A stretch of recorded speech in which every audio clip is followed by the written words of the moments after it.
content. Let all blessed souls join us in our cause. The hour is nigh, the need is great, the skies are aflame, the ground is torn, that which has slumbered long has awakened beneath our feet.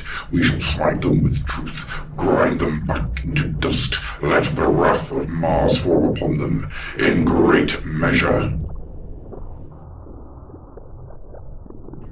With the xenoform structures under the Varakian dunes revealed, the Adeptus Mechanicus find themselves fighting a long-dormant foe.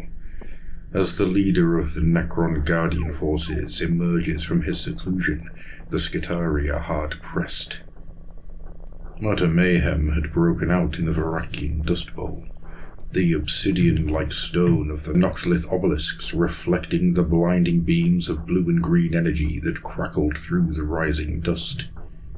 With the screech of Oligostian's summoned palm still ringing in the air, the Skitarii had fought to form a protective cordon around both their Magos Dominus and the Blackstone he had outlined as imperative to their mission. That cordon was growing thinner with every passing minute as the Necron attack pressed in. The Canoptek wraiths were slashing and darting through the strange dolmen hinges of the Blackstone architecture, their whip-like appendages knocking Skitarii from their feet as the Immortals closed the jaws of the ambush. The crackle of galvanic rifles split the air as the Omnissire's faithful targeted the nearest Xenos ambushers. Where their bullets struck, Necron Immortals were consumed in crackling shrouds of electricity as their motive power was forcibly spent in one blackening, killing blast.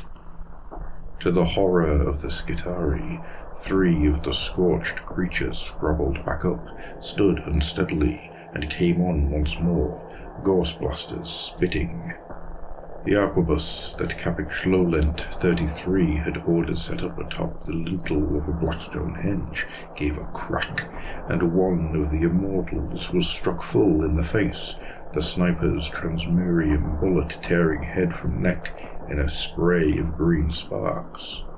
This time the cadaver shimmered and disappeared.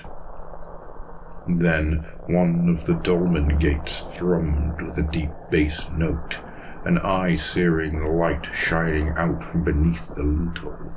Out of the sudden nimbus came a tall, commanding Necron figure, carried on high by a skittering Canoptek construct.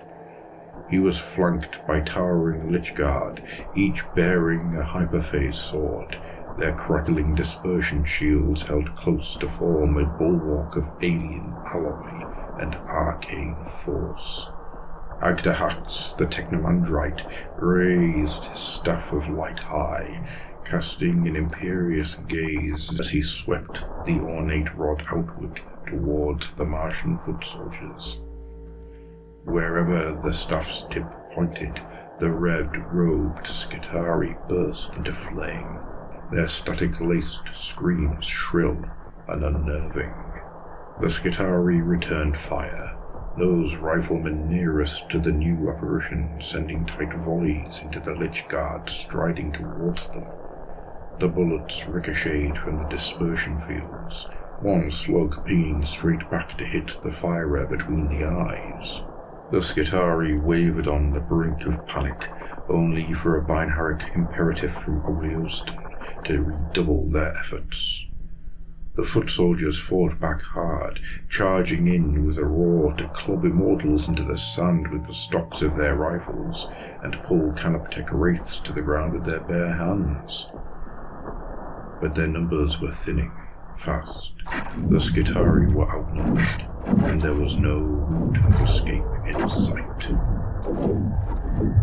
Historitus append. Source, Lagos Prime. Recent O. Astromatic Duct. Choir. Mechaseraph. Reference, Xenoclade Incursion. ZF A232. Xenos feet have trodden on Martian soil. On this day, 5 Necron vessels penetrated the ring of iron. Though 4 were destroyed en route, one made planetfall near the Noctis Labyrinth before its annihilation. I implore thee to fusion bomb the site and seal it with ferrocrete.